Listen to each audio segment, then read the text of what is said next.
Hello, Facebook world. Oh, here we go. And I've just Facebook, LinkedIn, and everyone else, and I've come in live with a big bang, and I was ready. And what do? I got it wrong. You know what? You got to love that. You have to love that. You got to love. Yeah, you got to love that, right? Right. So what a classic kick-off to Series 2. And I love it, right? Because that's part of the course, right? For what we do, we really do just turn up and give it our best shot, right? We're up here to start conversations and to create better conversations so that we can all grow together, right? Yeah. At the end of the day, every single conversation we're happy to be challenged. We're happy to have someone really put up their heart and say, hey, listen, you know what? You got that wrong. Like, great. Give us an opportunity to grow. So tonight we're here. We're to talk about love, and I think no better song can pump up than this one. Yeah.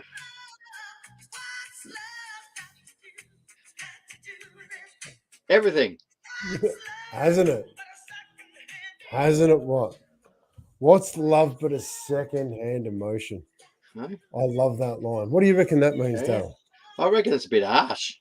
Do you? Why is that? Oh, I just do. I just value the love bit. To call it a second-hand emotion.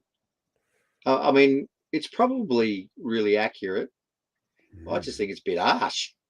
Like, I love being in love. I love my kids. I love my wife. I love my job. I love my life. I don't call all of them second-hand emotions. You know what I mean?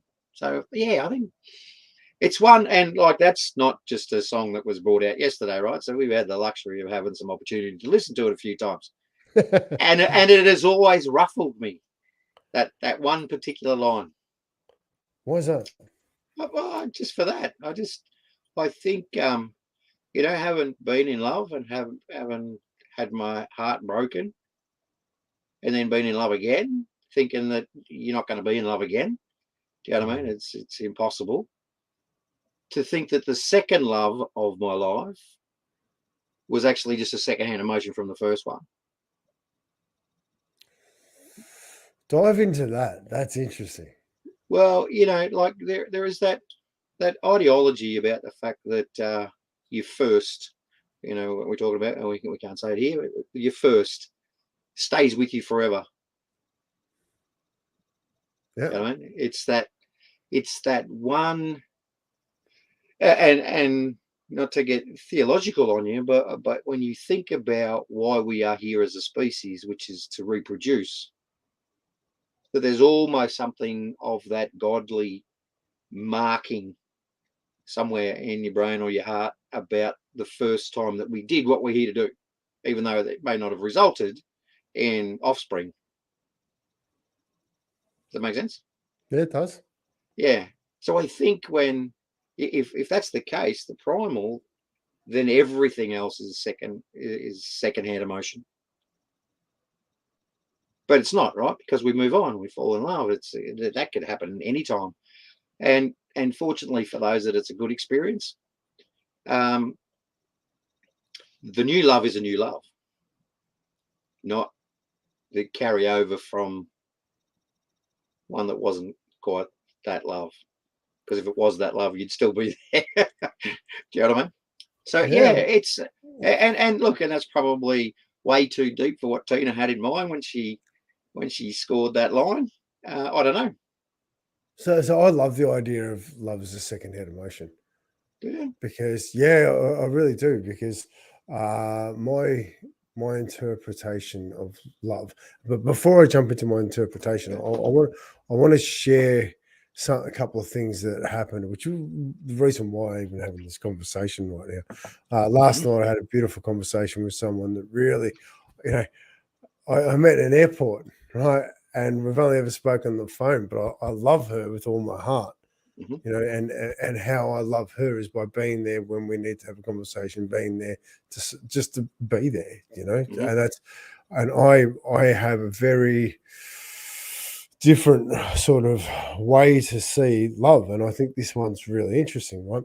Love and intimacy become confused when we don't know ourselves, True love is not based on what another can do for you and remains even if they are no longer with you. Intimacy is not looking for another to complete us, rather finding someone to complement us and feeling safe and secure to give ourselves fully and be with them.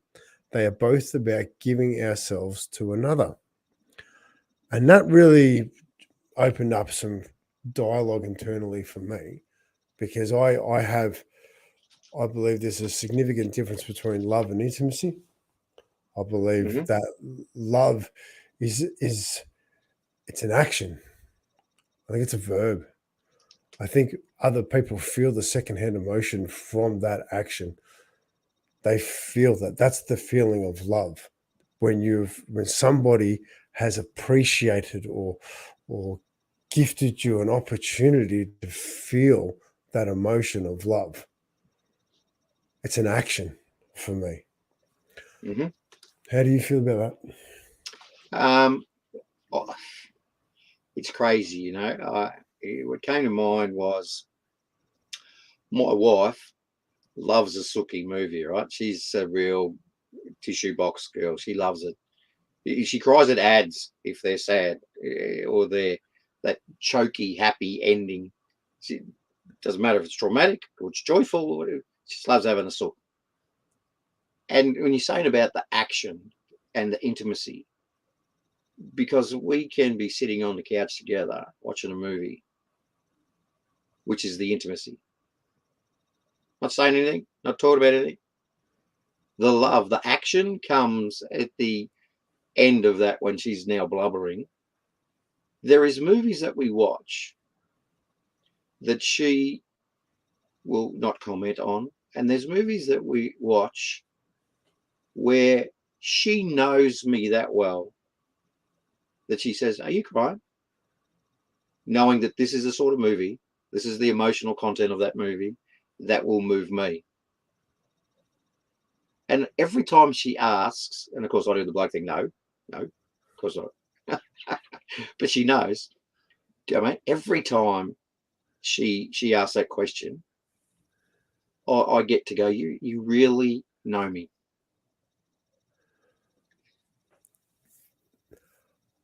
And that's the action of that question.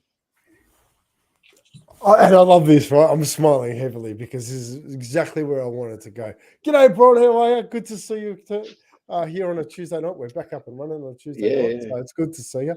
Um, absolutely. I love that, right? Because you and I were talking a little bit before. Gary Chapman wrote the book, The Love Languages. Hmm. And one of the things for me that's super important is that we know ourselves so that we know how we like to be loved. Mm. What are the things that we want in ourselves so that we can feel the love from somebody? Mm. Because that's how we receive it. Right. And what yours, there's five different types, and those five types are acts of service, receiving gifts, quality time, words of affirmation, and physical touch. Mm. Darryl, yours, words of affirmation. So Hmm. right there, when Gina gave you affirmation that she knew you, she knew how you felt. Mm. That was your love language. She Mm. loved you with that action of letting you know with her words and dialogue that she sees you, Yeah. you know? And I think that's just beautiful.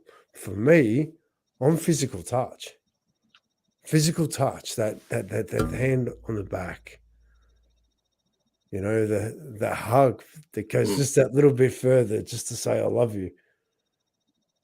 And for me Yeah.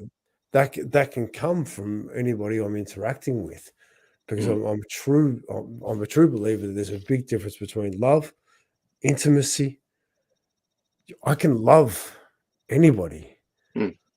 I do love. There's Bron. She's felt my love just by me being present. Sometimes Mm. that's how I show my love by not necessarily saying anything, but by being present, paying Mm. attention, gifting somebody that feeling of being seen and loved. It's for me, it's something that I think we could do a whole lot better understanding because one of the things that I am seeing a lot more of is people asking, "Why don't you love me? Why Mm. don't you? Why don't you?" G'day, Mitch. How are you, mate? Finally caught on it. Oh, this makes me very happy. G'day, Mitch. How are you, mate? Interesting conversation to come into too, because love's a really important part of our life, you know. And Mitch is an amazing young guy that is surrounded. One of the guys that's around Oscar, supporting Oscar, and I'm very proud of that. And those guys are loving him. They're loving Mm. Oscar. They're helping him become a better person. They're helping him play better, helping him understand things better, giving him love through their actions of support, Mm. you know? And I'm going to go a bit sideways because I got a little bit off track there. Love, if you can't, you can't demand love from somebody. And if you need love, it's got to come from within. You've got to understand you before you can ask for it properly. What are your thoughts on that, though? There's notes going down. Yeah. I wasn't expecting you to ask so quick. I haven't finished the note.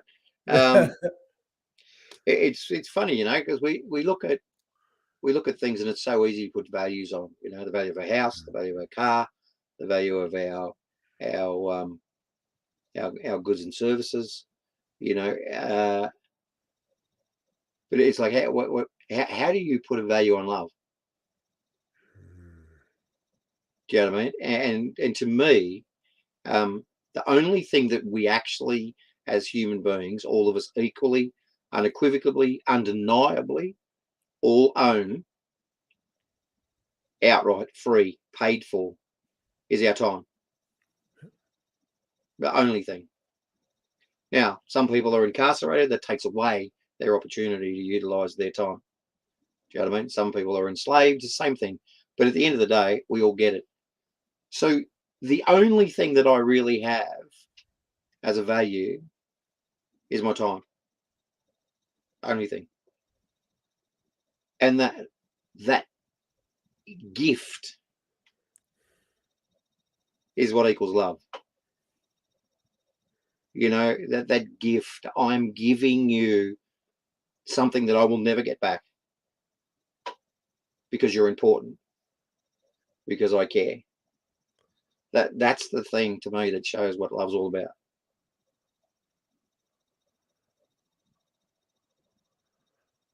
Thinking about pulling this apart a bit because, Well, and that's, why not? Yeah. because for me, that is how I love people, with my presence, right? I'm Mm-hmm. 100% present, and I'm engaging, and I want to understand. I'm choosing to Mm-hmm. really want to value that person by loving them and asking better quality questions. Mm-hmm.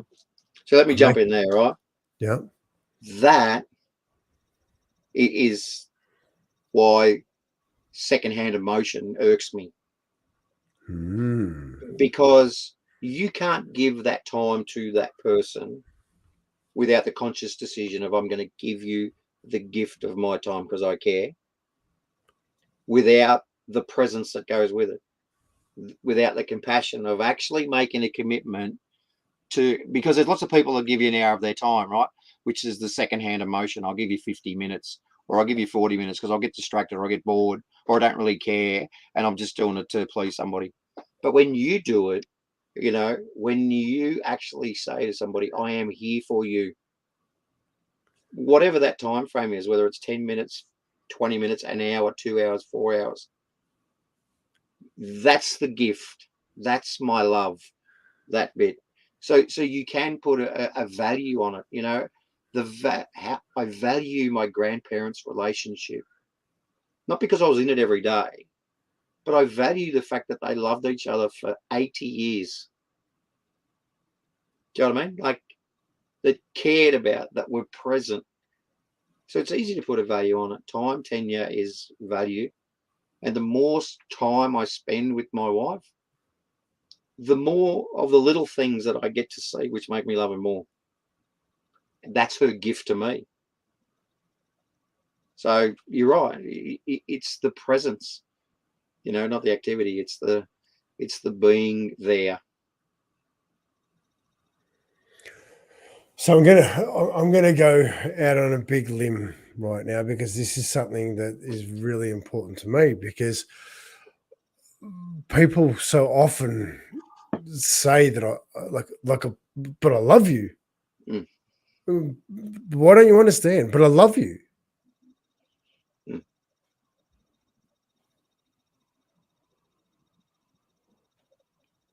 What is it? Love is a really interesting thing, because it can't be demanded. It can't. It's a you can't. You can express it with words of affirmation. Mm-hmm. Yeah, but the words I love you. We need to be able to show it, not say it. You were shown Yeah. love by Gina because she understood that you were going to be emotional at that point. So Mm. therefore, she acted with love in her heart to let you know, with the words of affirmation, Mm. that I see you. So you Mm. felt love. Yeah. I also believe that in order to love and to receive love, to actually feel love, you have to know you. Yeah. Yeah. Mm. If you're in a pain, or a fear mindset, or Mm. you you're too busy projecting to Mm. be able to let things in. 100%. Yeah. And 100%. that's something for me that is like, it's interesting. If anybody's seen me talk about love, and I talk about it regularly. When the fact is, am I coming from love or fear? Mm-hmm. Right? What am I coming from in this moment? What am I projecting? Am I projecting something that's fearful? Am I projecting my worries? Am I projecting my pain? Or am I projecting understanding, appreciation, Mm. acceptance? Understanding what love is that you're not projecting, you're gifting something. Mm-hmm. Yeah. And I think it's a really interesting opportunity. And sex is not love. Intimacy for me is not love. Right? It's an intimate moment. The love is the appreciation and that secondhand emotion, which Darryl just goes, "Oh, jeez."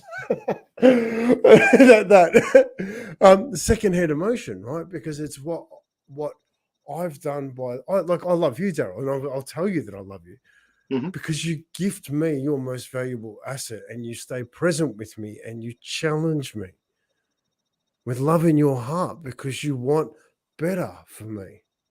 Mm-hmm. And I have a dream that we're going to learn what the human race is like with love in our hearts, that we choose love over fear, that we choose consciously to make decisions based upon, am I coming from love or am I coming from fear? Mm-hmm. Imagine what that world would look like. I can only imagine it, because so far to date, the human race has been based on fear and control. Mm.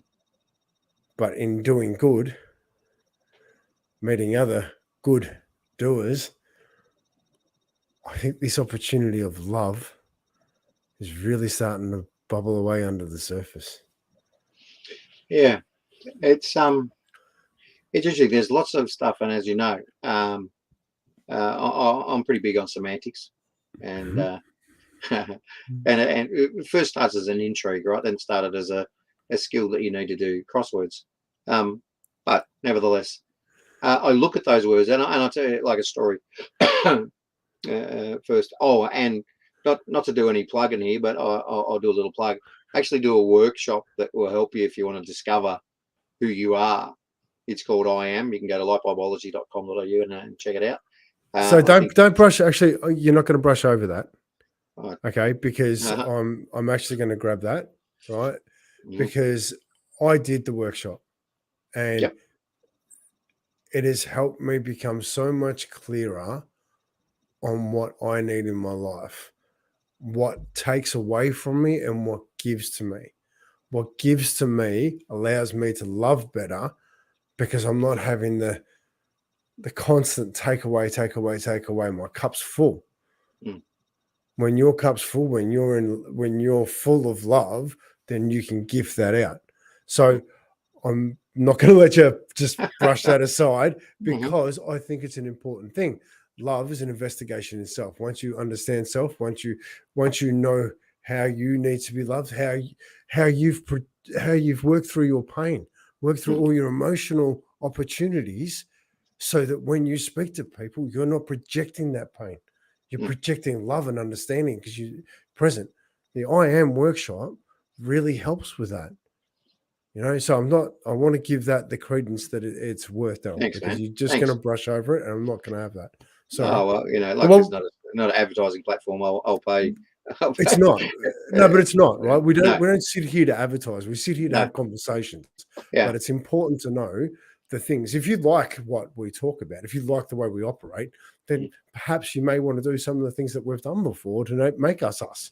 Yeah. That yeah. makes Well, sense. you know how passionate it is to me. Yeah. To give people the understanding that it's okay to think about the different relationships, including yours, and it's okay to not have relationships that are all the same, and it's okay to put a loving you into all of those relationships at different degrees. So I love it, and it's been a journey, 13-year learning process. You know what I mean? And now I've lost my train of thought relative to what I was going to say. Sorry, I'm No, things on the semantics, tangent. right? So I'm going to Yeah. tell you a funny story, right? So I had this neighbor, and a good Christian family lived next door, and as a Christian, and so Saturday morning sometimes it'd be the jump over the fence and have a cup of coffee, and we chat. And then sometimes there was the radical Christian that would bang on my door and go, "I need to talk, need to talk, need to talk." I had a vision last night, and I went, "Oh, yeah." This was the 27th vision that we'd had, and anyway, he runs in, he goes, "I've worked it all out." And I go, "Great. Like the meaning of life or something different?" And he goes, "No, I've just worked out that, the Bible." And I go, "Yeah, I do." Funny that, but I do. And he goes, "Do you know, when you read the Bible, if you replace the word God with the word love, you get it. Everything will make sense." I go, "Okay." So then when there's a scripture that says God is love, you're saying that love is love. Okay. So God so much loved the world that he gave his only son. So love so much loved the world. I said, okay. Don't you think that if God had wanted the word to be God, love, it would have been love, not God? Oh, yeah. So as a Christian, that's your belief system. I go, who called this emotion that we experience love? Number one. So who made it up? Mm-hmm. And why love? Why not sock? What? That Why is not how I yellow? love. Why not yellow sock? Why not yellow sock with a smiley face and black dots on it? Anyway, my definition is good. Love is good, and good is love. Because those things that we talk about, the affirmations that Gina did, she did a good thing at exactly the right moment, which made me feel really good about her. And the conversations that we share, I feel really good before them, during them, and after them. Do you know what I mean? I feel love about them because they are good. Not they are good, therefore I love them. It's I love them because they're good.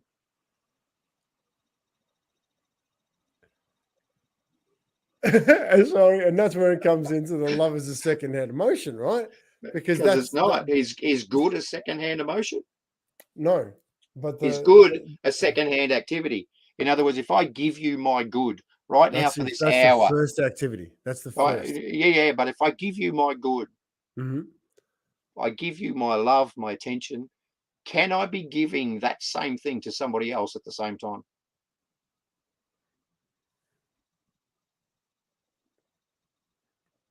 Because if I can, I reckon that's a secondhand emotion. So I see it a little bit different in the aspect that the secondhand emotion is good as the act, and the love is the emotion that's felt, right? So that's where I understand that. Well, I look at it as secondhand is used, right? That's So they were saying it. the normal understanding of secondhand. If I go and buy a secondhand lawnmower, it'll be a Victor and it won't work because no secondhand lawnmower ever does, right? Which is why you don't buy them. It's useless as my grandfather used to say all the time. Useless as a secondhand lawnmower. You know what I mean? So when I hear it, I hear secondhand. In other words, this is repurchased loved or like I've sanded the old lot down to try and get as many lumps and bumps out as I could. And now I've got a secondhand, a used emotion. I've already spent it before. That's Isn't why I that get fascinating? that's why I get antsy about it. It's like, no, Gina deserves brand new love. Not off the rack again. Something that I spent most of it with this old girlfriend. It didn't finish up being together. So the bit I've got left, all the stuff that's already used, I'm going to give to her. No, it's all brand new, mate. I love it. Every relationship I have that I feel that way is a brand new love. It's not secondhand. I'm not giving it to you. Oh, listen, I got rid of Eddie. He was a mate of mine 10 years ago. So I've got a bit of secondhand love over here for Scotty. That's why we are so awesome. We have a vessel and a connectivity of the spirit between our heart and our mind that is infinite. I can love 1 million people if I knew them. Mm-hmm. Not just 2. Do you know what I mean? Yep. But I can't feed 1 million people. I can't house 1 million people. But that's because the only collateral asset I have that can value love is time. I can give my time to 1 million people. You know, we're giving our time here to us because we're enjoying ourselves. You people that are here watching with us, thanks for turning up. But we're giving our time, our love for this conversation, for this process to our friends here because we love them. We care about them. 100%. Multiple at a time. Do you know what I mean? But if everyone said, hey, listen, Darryl, can you make me taste a sandwich? 2, 3, 4, 5, 6, 7, 8, 9. I'll be flat out. It'll be like by about 11, I'll get them done. That's the thing that does me about the fact that we don't value our time. Because if I've got low self-esteem, if I've got a low sense of worth, the first thing I'm going to do is go, every 24 hours that I feel that way is gone. I don't get to feel really bad or shitty or not worthy for 10 years and then go, I feel good now like 10 years back. I didn't value my time then. And I didn't value what I needed then to help me with that time. I push people away. I distance myself. You know, I feel, you know, I got self-image issues. You know, so now I don't go to the beach. I don't enjoy the vitamin D and the kinetic energy of walking on the beach. Do you know what I mean? So it's that. I watch my grandson on, he's 2 and a bit, and he values every.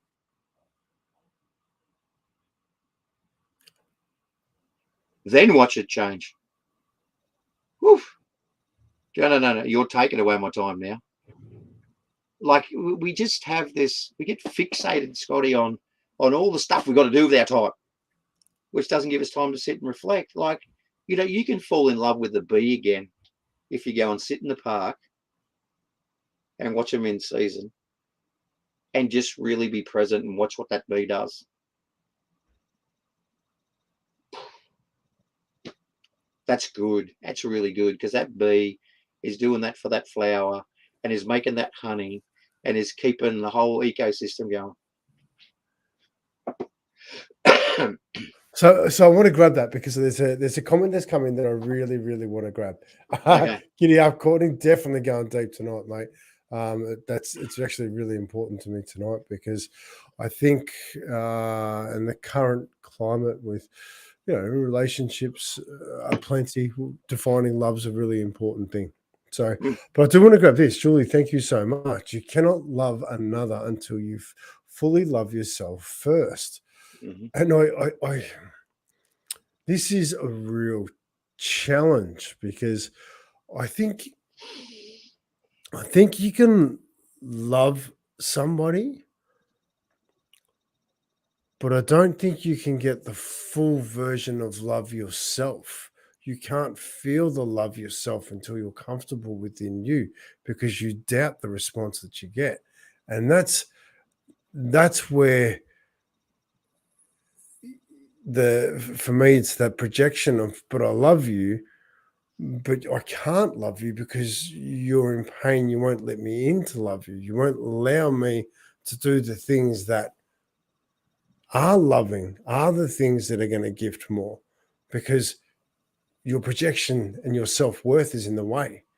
And I think that's something for me that I struggled with for many, many, many, many, many years. Like my self-worth, there's been some issues in the family.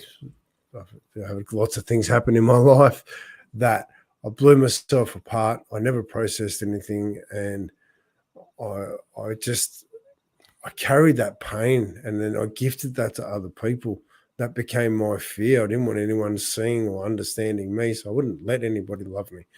In recent years, I've been challenging that. I've been learning more about myself and owning my story, so it doesn't have to be projected in life. Like I so often I was looking for validation because wasn't comfortable being me. I wasn't comfortable being who I was. And these days, if you hear me speak, there's nothing you can't ask. There's nothing you can't open up in my life. So much so that I actually went and had a session with somebody. I was just going to take that one off. So a session yesterday with a lady by the name of Heidi who does body code, and she wanted to help me understand what she did, and we started talking. It's through muscle testing to understand whether or not where she's at. It's a yes no question, and it was really deep. And we went back to when I was 9 years old. Now, I thought that when my parents got divorced, I was 10 years old because of when I changed school, but it wasn't. It all happened when I was 9. And this stuff was brought up about when I was 9 years old.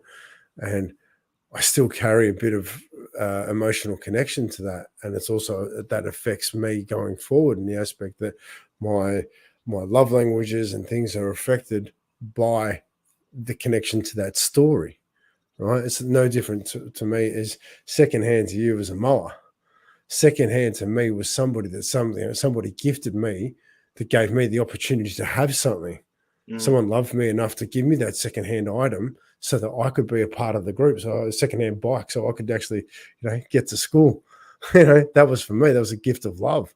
But depending on your experiences is how you see that, right? This opportunity yesterday came up where it went deep into my love, the emotion inside of that. And I've left there and I was actually exhausted. But what I did was I rang my mum. And said, "Hey, mum," I said, "I just want to get a better understanding of what happened because I've just had this session with somebody and I thought I was 10 when you and Dad divorced. Actually, you were 9. It was on the 1st of January, 1987. I did the math quickly. I'm like, oh, wow. Okay. I said, well, I don't really know exactly what happened there. Can you share a little bit with me? Because I hold some emotional attachment to that story. Can you help me with that? Can you help me understand that? Can you help me get a better understanding so that I can appreciate circumstances that make me me? Hence why that comment from Julie, you can't love another until you fully love yourself first. Until you understand yourself, till you understand what makes you tick, the things that happen inside your life, then how do you receive love? Which is, for me, what this should be about. What are your love languages? What are the things you need? What are the things you need to fully own? What are the things about you that you need to know so that you don't have the fear, the projection? What are the stories that you're telling yourself that keep people away from you? Got a slight tangent. Yeah. Uh, a little one. So there are a couple of things that come up during the course of that, and we don't have to deal with many of you in particular. It's funny, the life experiences, and we've had different life experiences, and I had an interesting childhood, completely loved and adored on one side, and not sure on the other. Pretty sure in there somewhere there was a father that was kind of interested, at least. Great provider, and never do anything about that. Just not well. Anyway, so interesting. So I've had that, but the position that like you said, this one particular snag line that we've got going on tonight, secondhand emotion. Yeah. I see the relationship to that. We had times when our cousins would give us their hand-me-downs. Loved them. Second-hand clothes, right? Which is what you're saying. Here is a new opportunity for this to have a new life and a new experience because it's been shared with somebody else. Yeah. But we never had to have them. Do you know what I mean? Yeah. So my brain goes to secondhand. Now it's being used, and if I find someone that takes my heart and my breath and my everything away, I want that to be brand new. I don't want to have the issues and the legacies of previous.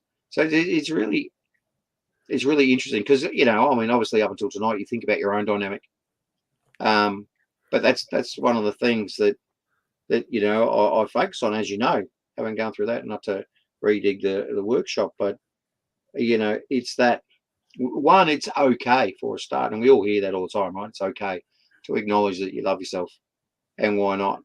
But one of those things is, can you go back to where you did?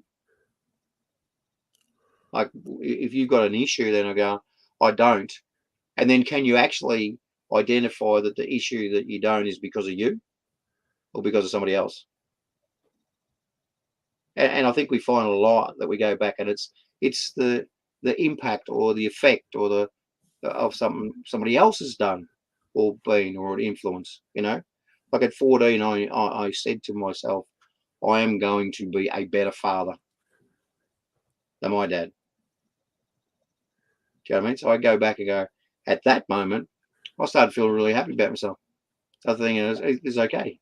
I have some worth because I have now a goal, a direction, an opportunity.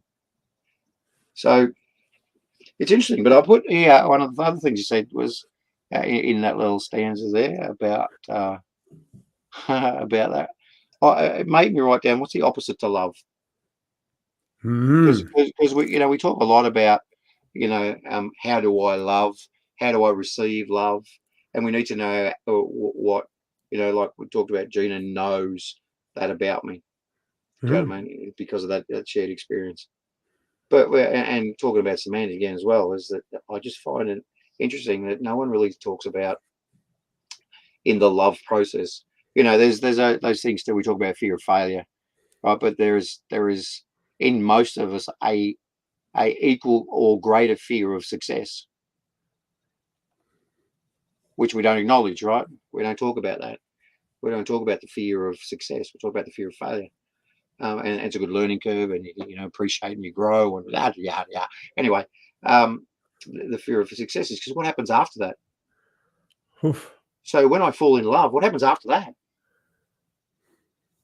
Do I fall in love again, or do I fall in love again? You know what I mean? It's like it's the love is the pinnacle of how we deal with one another. I love, but I love that, right? So then, That right there. what's next? Yeah. Yeah. So love is a continual action. It Right? has to be for 80 Love. years. I said my grandparents, 80 years. It has to be a continual action, continual effort. Love only comes from effort, right? Yeah. But the opposite of love is for me is 100% fear, right? Whatever fear comes up for you, Uh-huh. that is going to be the opposite of love, because you can't feel the appreciation and the acceptance, and do you know what I mean? Mm-hmm. That's the projection. So I'm just going to read this question, this comment quickly, so I can get my Mm-hmm. head around it. Oh, boom! All right, let's have a look. Let's pull this apart. Hongji, good to see you again, my friend.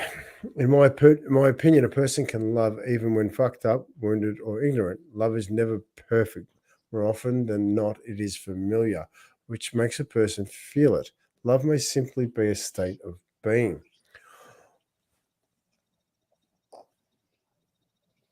Do you want to pull that apart first, Darryl, and then I'm gonna have a crack at that. I've only got one initially, Yep. and my only not edit or it could be or replace. Mm-hmm. Love may simply be a state of doing rather than being. Apart from that, I think that is pretty well spot on. Yeah, I like that, because if you a state of doing, because it is like I am. That's the ongoing bit, right? If you stop doing, which is Yeah. why, and not that it's plug night, but I have another plug. So one of the books I've been writing, I talk about that the number one cause for divorce is laziness, and everyone jumps up and down and go, "Rah, no, blah, blah." Anyway, we'll get back to that. But the state of doing, because if you are in a relationship and you're perpetually doing good, and by me, good is the definition of love, right? So if you are in the state of doing perpetual good, then yes, you can. Love is never perfect. That doesn't mean that good is perfect all the time, or it's the best good you can do.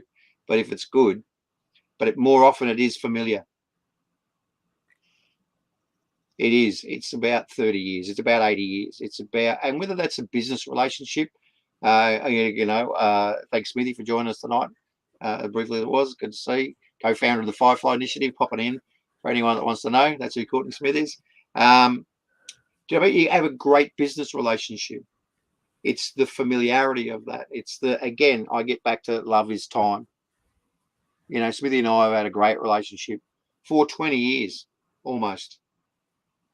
We are now familiar with each other.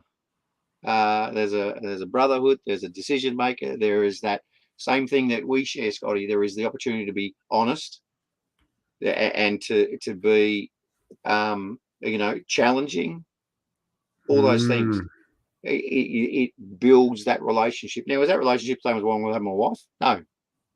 Is it better? I don't know. Is Gina listening? I don't know. You know what I mean? It's completely different. So we can't be secondhand either. This is what makes me in awe of us, is because I can have this loving relationship with Gina. I can have this one with you. I can have the loving relationship with Bert, my best mate, 38 years. They're all different. They're all brand new loves from me. I can have the relationship with Smithy. Do you know what I mean? Brand new love, different altogether. Nothing like Gina's, nothing like Bert's. Anyway, sorry, I'm going to be carried away. No, I haven't. Well, I love the fact that you brought this up, right? Because I've just scrolled back through the comments, right, and I've seen all the names that come up, and I'm like, which of those people I don't love? Yeah. Which of those people that I don't sit present and give them the best part of me by wanting to understand them, right? And how do you have the capacity to do that, right? You can't. Impossible. But you do. I do, because it's not about me. And do you love them all the same? Oh, 100% I do. Oh, no, do you know what? No. I'm going to. The flippant answer is yes. No, but I'm not going to give you a flippant answer. No, because my love is determined by the time I've spent with that person, building the connection that allows me to love deeper. Yes. The more time I spend doing the act of love with the people, the deeper the connection and the deeper the love I have for that person is. Yes. So therefore, the answer has to be no. I don't love them all the same. No, I don't. And I'm very clear on that. Like I Every one of love, them is yeah, unique to me, 100%. And I'm just and going to grab. therefore can't be secondhand. You are adamant on that, and I'm adamant that love is a second-hand emotion. So Yeah. I'm because I just it's if you know, and I stated it earlier, and I'm okay to stay in that. And that's, but this is one of the things that I love more than anything, Darryl. Like Yeah. you and I can have a conversation. We can have difference of opinion, and Uh-huh. that's perfectly okay. Yeah, I'm yeah, going it's to beautiful. do that, Yeah, right? yeah. And I love it, and I'm going to accept and appreciate you for yours. Yep. You know, my thoughts often vary. I believe you can love others and receive love. Sometimes you have to feel worthy, receive, and give love to make a connection that you are worthy of love, and then let the exploration, healing of self happen. Very often together. Ooh, and I love this, and because this one is actually, there's a part of my life at the moment that this is actually a very valid conversation, Mm-hmm. and I think, you know, healing together is I think it's a dangerous thing until you've taken the time to heal your wound and understand how you're triggered and understand how that projection is given to others before you even attempt to start that healing. Because if you go into it with pain, then you're going to continually project that pain. Therefore, it's going to make things worse. But on the other side of that coin, when you connect with someone and you create the love and you start that relationship of deepening the love, in that deepening of the love and the connection, therefore you can find a way to heal each other through that love. But if you enter it with pain, then it's going to create more pain, and that's my personal opinion. And it's something that I really encourage people, no matter if you've got pain from a relationship, get an external person, go through that relationship, understand a new perspective, go into it with a different energy. Then you can find a way to love in that moment. Because if you're holding on to that pain, that's going to keep coming up, and therefore the love won't be able to come through. It's going to continually be pain. Yeah, look, I think, and again, you know, help people get through that. What were we going to say, Scotty?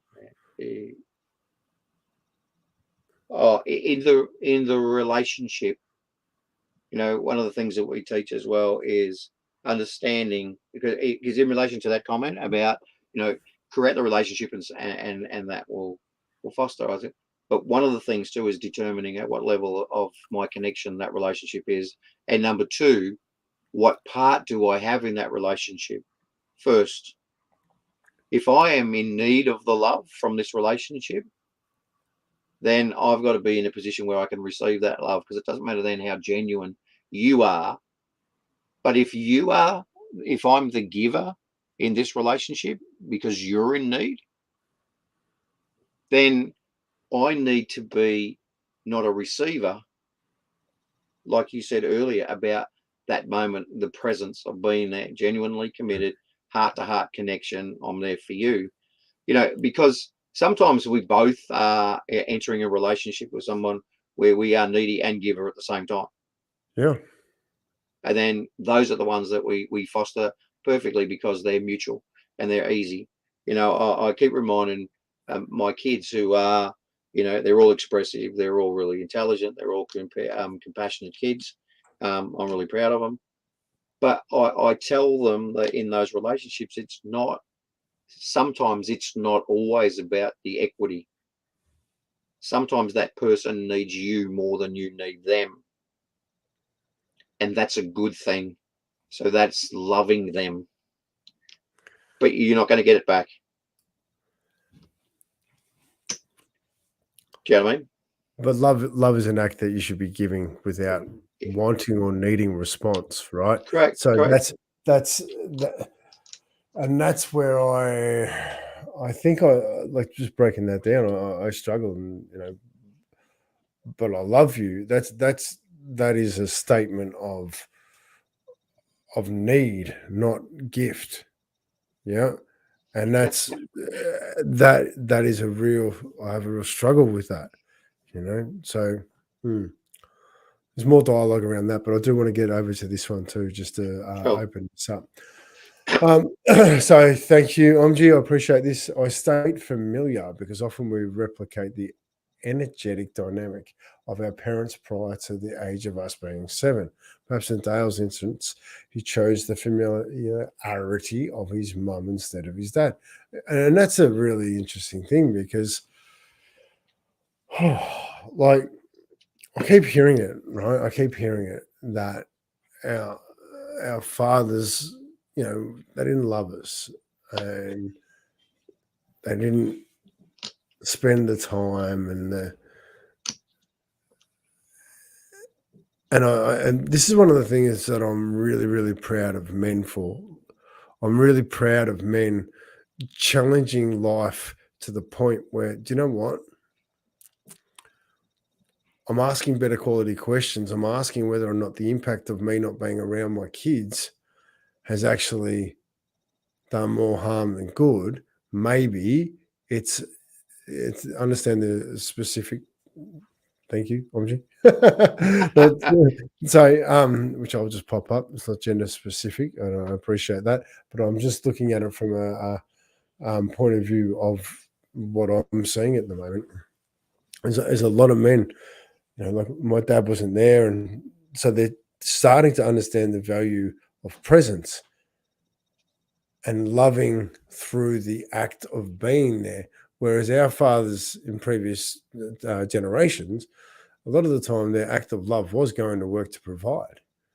Like I think the human species has done an amazing job of evolving over the last 20, 30 years, where we're starting to understand more about the emotional awareness and emotional intelligence, emotional impact we have upon one another. This conversation wouldn't have even been had 15 years ago in this format. Well, look, and things change on that basis too, because I'm pretty sure Mm. that my dad would have thought that he was present. Yeah. He would be there for breakfast every morning. He'd go to Okay. work. We go to school. Yeah. We come home from school. Then he'd come home from work. We'd have dinner. Yeah. Maybe we watched some TV. Maybe we didn't. Maybe we just went to bed. But in his mind, that would be being present. Yeah. You know what I mean? It wasn't the fact that he had the liberty to take the time to have the joy of experiencing the way we experience kids. Do you know what I mean? That was maybe it was another burden that when mum said, "Hey, listen, I've got to go down to the shops. Can you look after the boys for an hour?" Like, really? Do you know what I mean? That Yeah. there's a different sense of joy that we get in our relationship. Whereas, no, it's Saturday. I'm watching the footy, and I'm not going to be interrupted because I work hard all day. They did work a lot harder than us, without doubt. And he was in the world of television production. And trust me, I know the digital age now. We're doing this, which is quasi television production from the comforts of our own home, right, with no crew. And they used to rack that stuff out every night. Hundreds of people. Do you know what I mean? If something goes wrong and you're off air, boom. Well, we just go, sorry, guys, we'll send you a text tomorrow saying something happened. No, they've got a whole network and a whole community that goes down with them. So they worked hard.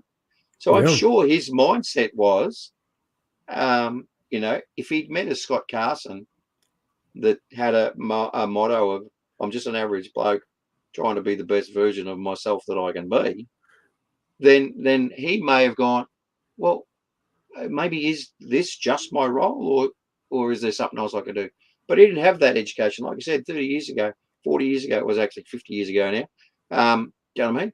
Whole different Yeah. area. So when we say, it's not gender specific, no, it's not. But we relate to those things about what it's like, and we're happy. Like we're so fortunate now, blessed, that there is a different stereotype of dads being affectionate to their sons. Do you know what I mean? Of actually showing a physical, intimacy, like you put it. Not in a weird way. But No. that is acceptable. It's great. I mean, we're fortunate because that sort of stuff is never an issue being in the Italian culture, because everybody kisses everybody when they get there. Everyone kisses everybody when they leave, when it's your birthday. So there is this lack of fear, and then oh man, it just goes on forever, I know, I Scotty. know. But I'm looking at that. I'm We looking get at that, into right? we get into And cultural differences, and that's what and we're how doing next week. We're the actually doing Italians that next love week. compared to the Aussies, and Yeah, you no, know, we're doing cultural differences next week. All right, because that is something that I'm really passionate about understanding, right? Because until we understand the different cultures, we can't understand how to deal with things differently. We can't understand how to speak to people differently. And cultural differences play a significant part in the way in which we connect to one another, yeah, especially in a multicultural environment, which next week we'll dive right into. And hopefully I'll get Shebnam on, someone I love talking to about this. yeah, I want to grab this comment. An act of love in previous generations of males wasn't even spoken about. Now, yeah, I want to honor that man. Hugh is somebody I love with all my heart, and then our relationship is deepening. He's a part of my Monday night crew. He's part of one of the builders that we get together and we talk about everything in life. Everything. There's nothing off the table. We talk about everything. And for that man to love his son the way he does, I'm just so proud of him. I want to honor you and love you for that, Hugh. I'll get a tear if I don't pull it back, but you're a good man with a big heart, and you learned to love your son in a different way, and I'm really proud of you. So, yeah. All right, back into it. So I just want to grab this one, because this is what is one of the acts of love that I'm really proud of, and I want to grab this because I replicated my dad in most ways. My brother copied mum. My manager replicated her dad's energy and role, and I think no matter what parenting style you had, I think the best way in which you can love your kids is to be a better version of the parent that you were given, right? Because you the parent that you had only knew what they knew. If you took their knowledge and improved it, congratulations on being a successful parent. yeah, Yeah, that is a successful parent when you take that opportunity and improve that. We all only replicate the role models we have in life. We all only replicate the things that we see in life. Our responsibility is to challenge that and to create new experiences that are going to give us a different way to do things. Become the best version of you. So, what would the next generation look like if we all chose that? What mm. if we all chose to be the best versions of ourselves? And that best version might just be someone that's never read a book, that changes you. Look, but I didn't read my first book till I was 36 years old. That's a long time. So, Yeah. yeah. Unconditional. Love is unconditional.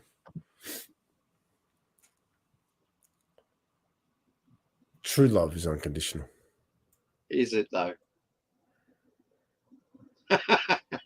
True love is Tell me something why it when, is.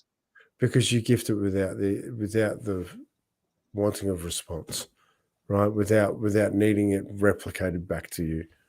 Hmm. True love is for me is that every single person I see on here. So here's what unconditional love means: is I will give it to you without condition, Yeah, not my 100 condition. No, no, no, no, no. Wait, not my condition. Your without. condition. No, no. Ooh, Irrespective of whether you do dumb shit, I love yeah, you. If yeah, you do smart shit, I love you. If you love me back, I love you. If you don't love me back, I love you. yeah, Unconditional means to give it yeah. without your conditions, not without mine. It means when I love you, it doesn't matter. That's unconditional. That is We think of it the other way, right? That I'm not going to put limits or boundaries or conditions on how I love you. No, no, it's not about that. Unconditional means to see you without exceptions, without expectations, without exceptions, right? It's I love you. And my grandfather said to me again, right? If you want a long marriage, learn to love the bits about your wife you don't like. Let me say that again. Learn to love the bits about your wife that you don't like.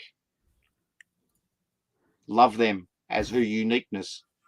It might annoy the crap out of me, but unconditional love is for me to give you my love, accepting all of your conditions, good, bad, or indifferent. Not the way we normally think about it, as in, I'll love you if you're a good guy. I'll love you if you get me a house. I'll love you if you love me back. That's what we think. Unconditional is without them. It's not about me. It's about you.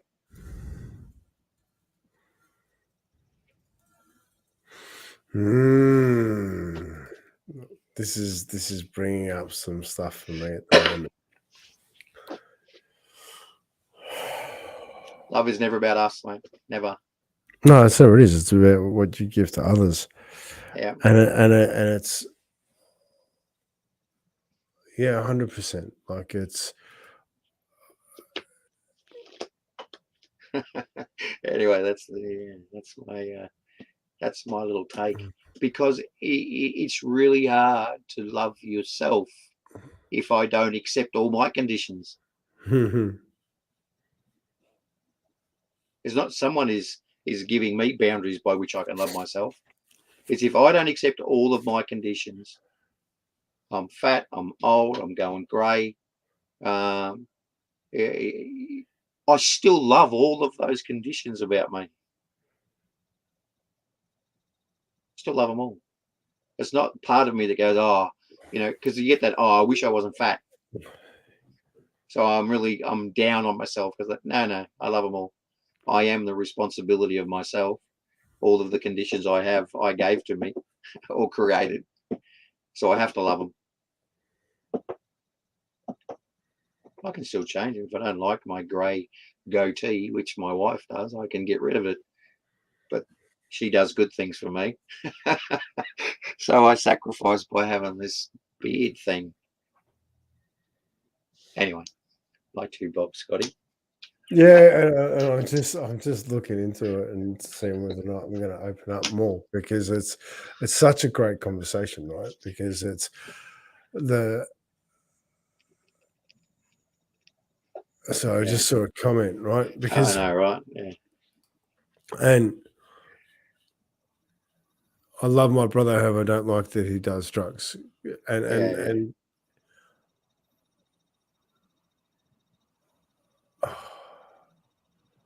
it's funny because I used to blow myself apart. Yeah. But here's the thing, too. It's Beryl and use of semantics is perfect, because you can't have a conjecturous comment when you make it up yourself, right? I love my brother, however, I don't like that he does drugs. Yeah. If you'd said, I love my brother, but I don't love that he does drugs, I would go, that's a conjecturous statement. You can't love and not love. You love, but you don't like. And that's one of the parallels that we get. We get that connection confused as well, Scotty. 100%. That someone likes us because of what we do and what we are and how we act. We can misinterpret that as love, and we can love the fact that they love us and they're attractive and they're, you know what I mean? So we really need to be able to define those things as well. What do I like about me? There's nothing I like about me. I love everything about me. Because if I like some things about me, I want to grab that. When did you come to that point, though? When did you? Because we're gonna go over time or whatever. Yeah. Right. So I didn't like who I was. Right. But it only changed when I had a heart attack. No, but it changed when you had a heart attack. Brilliant. Right. Okay. Because this is something really important, right? How do you get to the point where you do love yourself? Right. Because that's. And we're going to go well over time tonight, because this is going to take us into, because I didn't, right? Mm-hmm. I didn't know that I could be loved. I didn't know that. So I blew myself apart, drank like a fish, did copious amounts of drugs, did all of these things in my life that I was running as far away as possible from who I am, Mm-hmm. right? which created a bigger spiral for me. And I went further and further away from me until I had life go smack. Mm. And then I had to ask better quality questions about myself. What am I doing? How this is creating so many problems. Yeah. Smack. Another big incident. Bang. Yeah. Now I have to deal with some really big stuff. I've got to become responsible for that. Right? Yeah. And then when I come to the point where I chose not to drink, that moment in time was when I came home from work. Right? I was a big drinker. It was just standard life, what we did. The love of my son. I walked in the house. He's come up. He's got a Corona. He's taken the top off it. 6 years old. Gone, here you go, Dad. And I said, thank you so much, mate. I sat down and I drank that beer. And I have not touched one since. Yeah, nice. Yeah.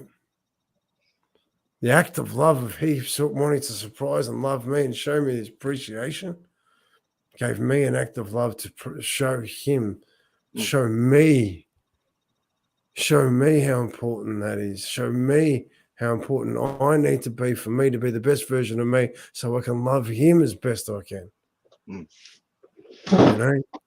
And it's, well, here we go. We're going deep on that one. I haven't even looked at but it's, I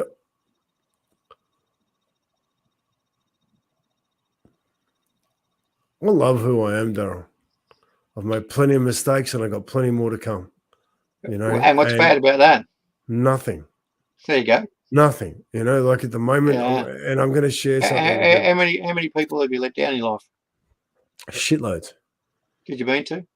Not at all. Never once. There you go. What's wrong with that? Yeah. How many times have you been let down? Plenty of times. do you think they all mean to? No. There's one gentleman that I'm confident did. Right? Yeah, okay. Well, one out of plenty of times is not bad. And I'll forever hold that one. Yeah. But on the same token, though, I'm so grateful that I had that experience because I'm now a better father, a better person, a more caring and compassionate person because of it. Yeah. No matter how much pain I went through, you know, like it's made me a better person. It's made me become the person who can choose to live with love in their heart, make a conscious choice. Am I coming from fear? Or am I coming from love? Which one is it? Where am I going to go with this conversation? Where am I going to go? How am I going to impact this person? What am I going to project that they're going to feel? What can I do to gift them that love? What can I do for that? Yeah. You know? So I'm just going to grab this comment because I just want to have a quick read. I was told once that unconditional love is what a parent has towards their child, but there's no other type of unconditional love. It really only exists between parent and child, mainly mother, because she births the child. No matter what that kid does, she will always love them. You guys are making it clearer for me, but I challenge that in a big way. Right? Unconditional love comes in many forms, and how do I? The question simply jumps up, Scotty, is if you have a sibling, by virtue of that, you can't have unconditional love to a sibling. However, the actual biological bond with a sibling is closer than a child. So if there's a parental, some sort of, I don't know, how do I put it? Like manufacturing warranty on the mother. This kid, subject to faults and clauses, the warranty is perpetual. But a sibling, you know what I'm saying, right? Look, and I totally agree. There is a bond. There is an irrefutable, unconditional bond between parents and child, and in particular, I go as far as to reach out on a wing and go, there is a bond between a mother and child that it cannot be replicated. That because you're the manufacturer, like it doesn't matter what blokes want to say. We participate Do you know what I mean? They go through that process. There is. But to say that there is no other unconditional love, I think, as you were about to say, sorry, I jumped in there, that is a bit of a stretch, because I don't know how else to explain the love that I have for my wife if to not put it into the unconditional. There is no condition by which I don't love her.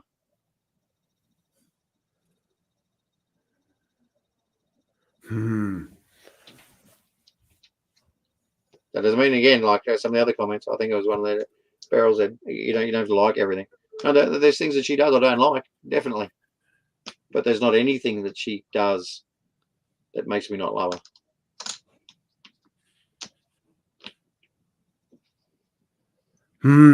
So I would call that unconditional love then. Yeah, 100%. Like I'm dancing around with the once told once that unconditional love is what a parent has towards their child, right? I love that. Luke, I'm just gonna go. I'll come back to it. Luke, I love you too, mate. I think you're an amazing human being, and I love having you in my life. And I will always keep the words you wrote to me close to my heart because they meant the world to me in a time that was difficult. So I just want you to know that I love you too, bro. So, the bond, I think the unconditional love between, because love is a choice. You're welcome, Luke. I think the world of you, mate. Love is a choice. You can choose to love. You can choose not to love. You can.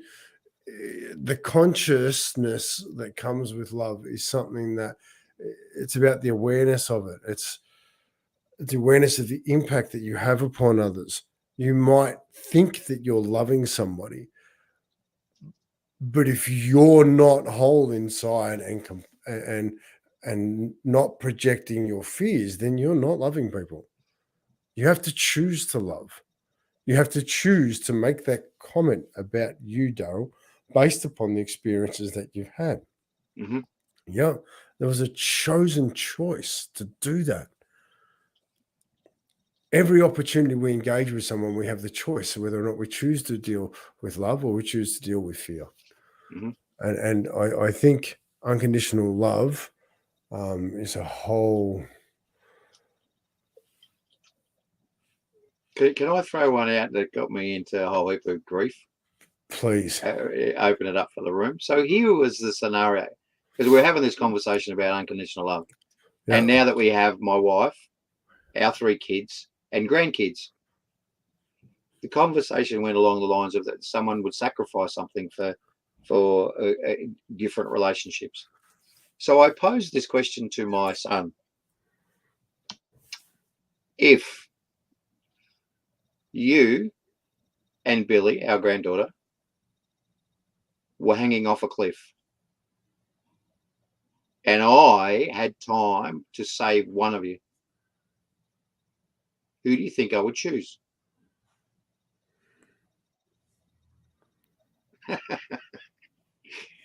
So before you answer, you, your sister, and your other sister are hanging from a cliff, and I have the chance to save one of you.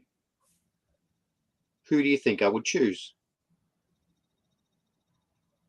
So before you answer, your mother and the 3 of you are hanging off a cliff, and I had the chance to save one of you. Who do you think I would choose? Anyway, so his first answer, him and my granddaughter hanging off a cliff.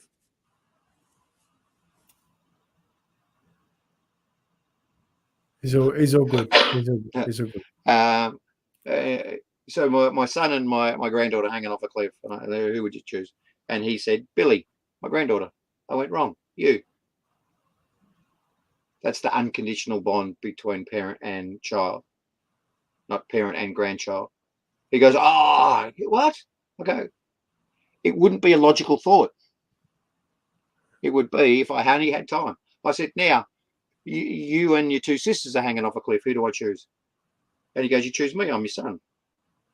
I go, wrong. I couldn't choose any of you, because I could only choose all of you or I couldn't choose unconditional love for my kids. I said, now you three and your mum are hanging off a cliff. Who do I choose? I can't choose any of you. So the logical choice will be mum, because I picked her in the first place. She is the one that has my unconditional love. My kids have a different one. That's what I was saying. My position on that secondhand emotion. They all have brand new. My grandkids now have brand new. Again, I go back to, this is what blows my mind about our capacity as people to love. Oh, because yeah. each of them have brand new ones. I love my wife. There's your brand new love for you. Just open it out of the box. Boom. Now a grandchild turns up. I don't go to my whole family. Give me a little bit of all of that love that I've spread out over there already, and boom. You know what I mean? But that's, I do. And I think that's a very valid point right there, right? Because you don't love people less because you have to fit someone somebody else in. No, it doesn't happen, right? It's just another opportunity to love. Yeah. It's another opportunity to love. Let that settle in, right? But this is why too, Scotty, that we need to be braver in telling everyone that we love them. Yeah. Don't be scared to tell them, because I said to you that the currency of time, right? Yeah. Because you do love everybody differently by the amount of time that you are present in their life. Yeah. So the ones that you do love, but we're not there all the time, you know, we all have that friend where you go, oh, I haven't spoken to them for 10 years, and it was like we talked yesterday, because that bond, that relationship was built so permanently fixed in our heart at some stage that the vibration of that relationship remains for 10 years. Yep. And we get on the phone, it's like we talked yesterday. It's like I haven't missed a beat. You know what I mean? I have to share something with you on Okay. that. All right. This is really important. All right. Mhm. So I've got somebody I love dearly that lives over in Dubai now. And he lived over in the UK, spent time over in the UK. And that was back in the day when I was a bit of a handful. And anyway, long story short, well, we caught up in France and we spent some time with him. And as I left, kids a similar age, and just like I really love this guy. As I was leaving, give me a hug and goes, "Thank you so much for coming. I love you." And I went, "What?" Mm. I left and I was angry. Yeah. Really angry. I drove to Slovakia, had the break there, came back home. After a couple of months, Marcella goes, "You've been really shitty for quite some time now. What's going on?" I said, "I can't believe PJ told me that he loved me. Who the was he to tell me that he loves me? Yeah. What kind of man says that to another man?" Mm-hmm. She looked him in the eyes. She goes, "You idiot. He's just telling you how much you mean to him." And the twist in my head. I never had a man tell me that he loved me. Mm. First time. What does he want from me? What is this? Why? That's not okay. He's a man. He can't tell me that. Coming from the guy who just loves with all his heart, right? Yeah, yeah. But if it wasn't for that moment in time, if I wasn't taught that I can be loved by another man, that I can love someone else can love me in that moment, that I'm allowed to do that.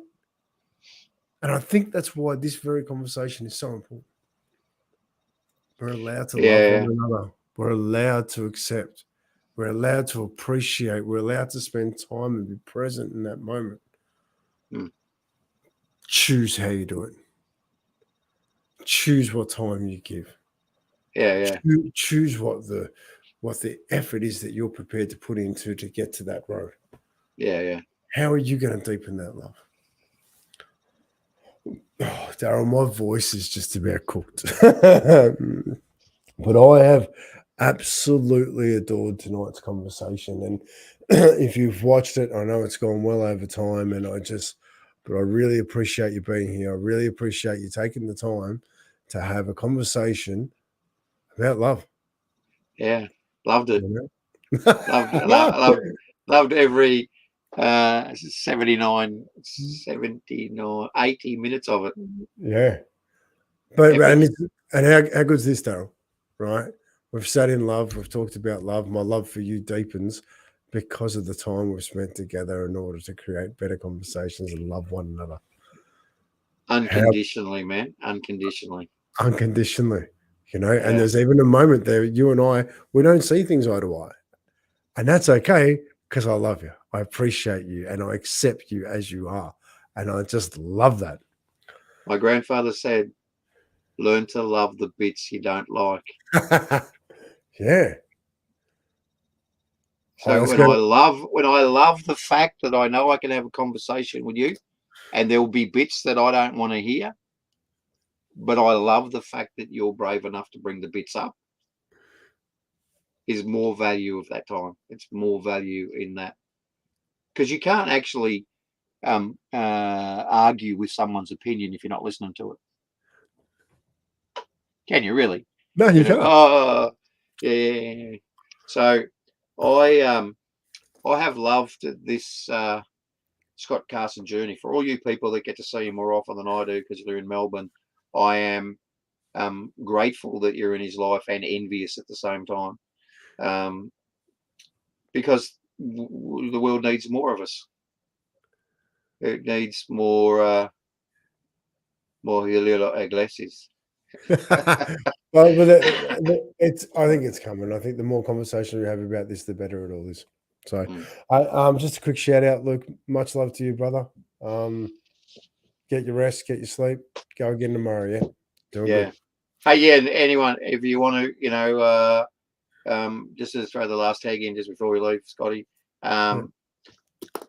If there's any of you out there that haven't had that epiphany, that moment of when it's okay to rethink about that, it'll come. At some days you'll get your boom. My mine was a heart attack. Yours was Oscar. It will come. Love to be able to share and help you discover some of those things that might not make that such a surprise. For me, it was a whole mind shift, restart again in that how I emotionally connected with myself, which I never thought I'd be doing at 52 or 3. Do you know what I mean? So if you can get into that understanding a bit quicker when the big hit comes, it's just another step in the journey rather than a whole re-education process, because we're worth it. 100%. And I'm going to feel a little bit guilty saying this, but there's a beautiful woman on here right now that has spent time with me in order to earn her heart better. And I really value people taking on that challenge of learning themselves better and having a different set of eyes look through that and create a different dialogue. I think if you're not sure on how to love, spend time with somebody who does and learn from them, because that's like literally I'm sitting here with the emotional heart surgeon, right?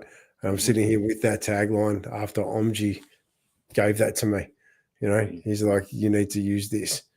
And so I'm trying to own it. I'm trying. We'll see how we go. It's uncomfortable, but it's, No, you love it about you, man. You love it about you. Yeah. You love it about you. Look, it's really funny, and you say spend some time with those people that know. We spend time on a whole heap of things. I want to learn how to knit. I'm happy to do that. And if I can't work it out myself from the book, I'll go and find a grandma somewhere, and she'll teach me. I'm trying to learn Know it. how. They know how. The same thing. I want to learn how to garden. Yeah. And I can go and read all the books and do all that sort of stuff, and everything dies. Or I can go and I can sit with a gardener who's been doing it for years. But we don't look and seek out those people that know how to love to learn from. Oh, seek out love in order to learn it. Well, we just don't. It's like, where's the school of love? Okay, rock up, everyone. Yeah, it's here.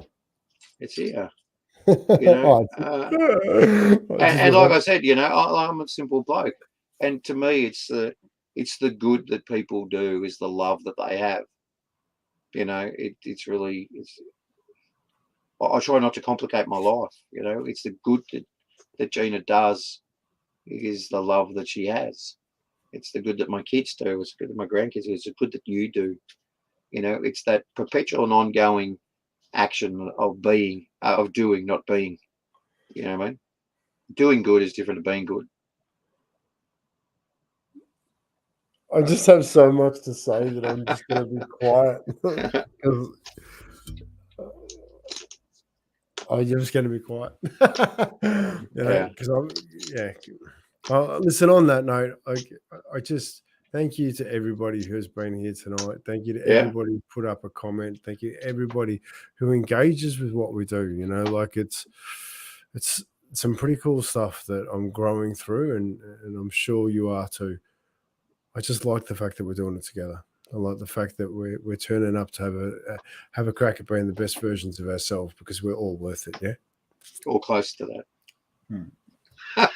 It's constant. It's a constant evolution. It's a constant doing. It's a constant doing. Yeah. 100%. No difference of love. It's got to be consistently done. So, on this is Thank you so much. I really appreciate that.